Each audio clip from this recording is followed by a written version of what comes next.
Le droit, c'est, pour le dire en un mot, le langage qui porte les valeurs qu'une société se donne à elle-même.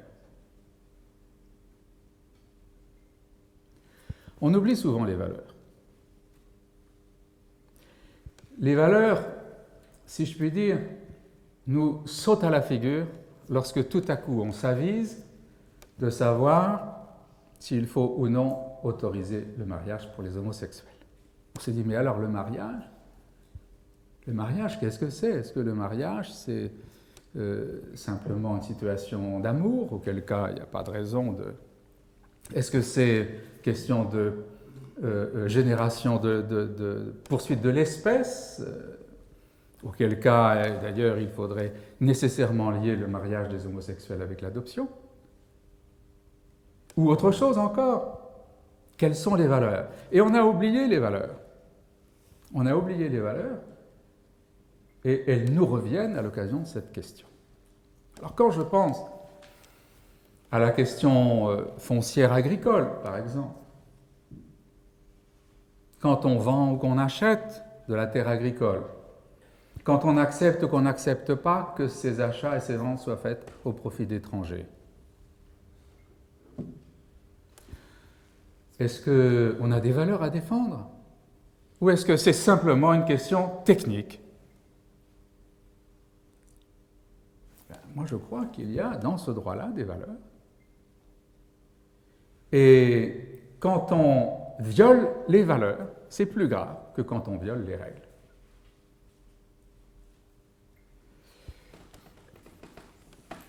Droit et régulation, droit et réglementation. Deuxième chose que je voudrais dire sur le droit, c'est que contrairement à l'idée qu'on en a, vous savez, quand il y a un problème grave, on dit il faut adopter une loi nouvelle. De plus, quand il y a un problème dans la société civile, c'est le réflexe, on paye et on fait une loi. Parce que le droit, c'est ce qui va apporter la paix sociale, c'est ce qui va réconcilier les victimes, apaiser les victimes, c'est ce qui va satisfaire la société, puisque on pourra dire, ou au moins croire, même si on sait au fond de nous que ça n'est pas exact, plus jamais ça. Parce qu'on n'avait pas la règle et que maintenant on a la règle. Le droit nous sauve, le droit nous apaise. Ce qu'on oublie dans ce fonctionnement du droit, outre le fait qu'on encombre le Parlement quelquefois pour rien, c'est que le droit est du côté des causes. Le droit est du côté des causes tout autant que des solutions. Le droit est du côté des causes parce que même lorsqu'il n'y a pas de règle, il y a du droit. Parce que dire, par exemple, le commerce se fera sans entrave par-delà les frontières, sans droit de douane, allons à la libéralisation la plus totale, liberté totale. Cette liberté totale est une règle de droit.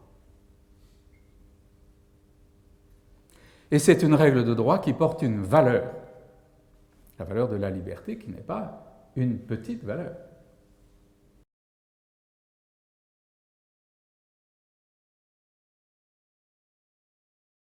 Donc ça n'est pas rien, ce ne sont pas des petits problèmes.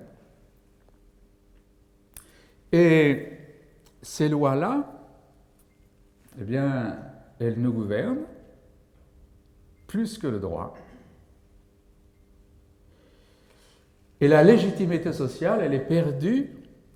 La légitimité sociale est perdue lorsqu'elle est entre les mains simplement d'un économiste parce qu'il est spécialiste d'économie, d'un scientifique parce qu'il est spécialiste de cette science, ou un religieux parce qu'il est, entre guillemets, spécialiste d'une morale, de la morale, d'une morale ou de sa morale. Alors que moi qui ne suis pas économiste, pas scientifique et pas religieux, c'est pourtant à moi qu'il devrait revenir de dire comment je veux vivre c'est une des conquêtes humaines dont nous sommes le plus fiers, c'est que quand nous allons voter à une élection, on ne nous demande pas si on est compétent.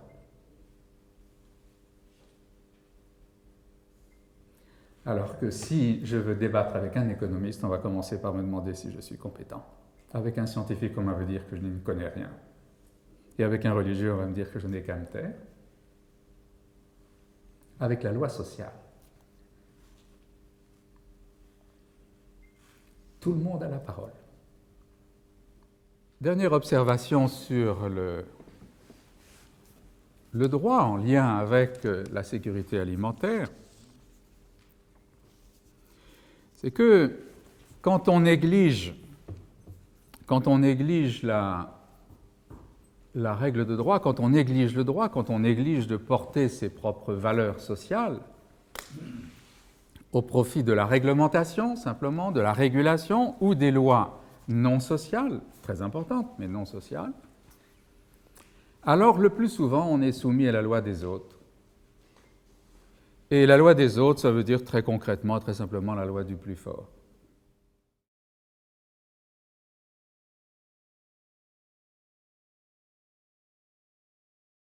Mais avec cette particularité qui freine le rôle du droit, c'est que le droit est enfermé dans un espace et dans un temps. Alors qu'on pourra dire que la loi du marché est une loi de toutes les époques et une loi éternelle, que la loi de la nature est une loi qui a la même durée que la nature, et que la loi religieuse a à peu près la même selon la religion à laquelle on adhère. Pas le droit. Souvent on dit la question essentielle est de savoir comment on va nourrir le monde en 2050. Je comprends cette question pour un agronome, un économiste, etc. Je comprends cette question. Mais pour un juriste, je me dis, et si on avait décidé comment on vivrait aujourd'hui en 1970 ? Qu'est-ce qu'il n'y avait pas en 1970 que nous avons aujourd'hui ? Est-ce qu'en 1970, on pourrait reprendre d'ailleurs les prédictions de 1970 pour voir où on en est aujourd'hui? Ce serait plus sous l'angle humoristique que sous l'angle scientifique, probablement. Et donc, quand je me dis qu'il faut nourrir le monde en 2050, c'est une vérité.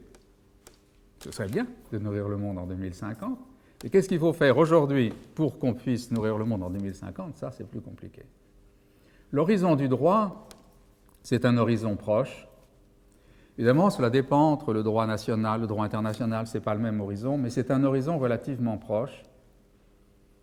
Nous savons, dans notre pays, avec notre expérience, qu'au-delà d'une mandature, c'est difficile de prévoir ce qui va se passer.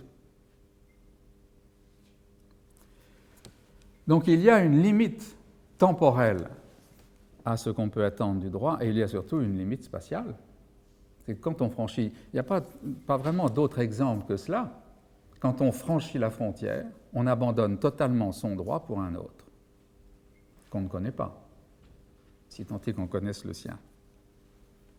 Le droit est national, comme la terre. Le droit est national, comme la terre. Et s'il y a un droit international, alors il suppose une activité de négociation dont on sait qu'elle est extrêmement difficile. Mais le droit est d'abord national. Et il en résulte une conséquence sous l'angle de la sécurité alimentaire dont j'essaie de convaincre certains pays amis, c'est que pour améliorer la sécurité alimentaire, il ne sert à rien de crier contre l'OMC ou contre la Banque mondiale ou le Fonds monétaire international. Ce n'est pas inutile, sans doute, si c'est justifié. On va en dire quelques mots. Mais ça ne sert à rien si on ne met pas son droit national dans la bonne direction pour nourrir sa population. Il y a par exemple un pays d'Afrique qui vient d'adopter un nouveau code des investissements étrangers. Ce code des investissements étrangers, pour moi, c'est une corde au cou. Voilà. C'est un pays qui est tellement demandeur d'investissement qu'il est prêt à se mettre la corde au cou pour les avoir. On peut modifier tout ce qu'on veut dans le droit de l'OMC. Ce pays restera un pays dit en développement, c'est-à-dire qui ne se développe pas.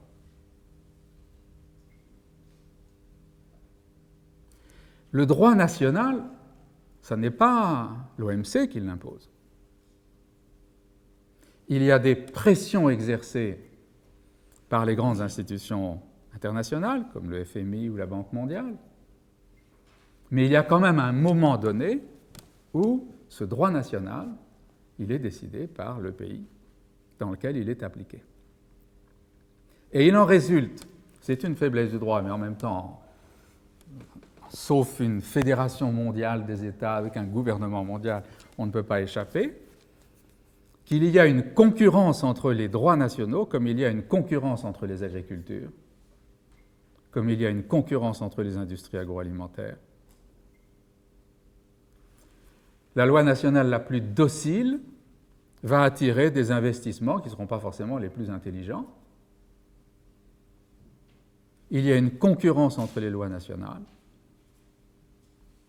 Et les pays en développement, en particulier les pays du Sud, sont souvent amenés à subir cette concurrence en étant obligés d'être chaque fois le moins-disant pour attirer de l'argent qui après se dissipe sans doute trop vite et parfois avant d'avoir atteint son but. C'est tout cela qu'il faut avoir à l'esprit quand on veut savoir quelle est la place du droit dans cet objectif de sécurité alimentaire mondiale. Alors, compte tenu de tout cela, comment est-ce que le juriste procède ? Comme le droit est du côté des causes et qu'il est aussi du côté des solutions, le juriste, il cherche dans les causes. Et pour chercher dans les causes, nous avons, dans le programme LASCO, nous avons identifié 4 secteurs, 4 thèmes dans lesquels il nous semble que le droit, enfin le juriste ou la société doit avoir, sur lesquels la société doit avoir un regard particulièrement avisé.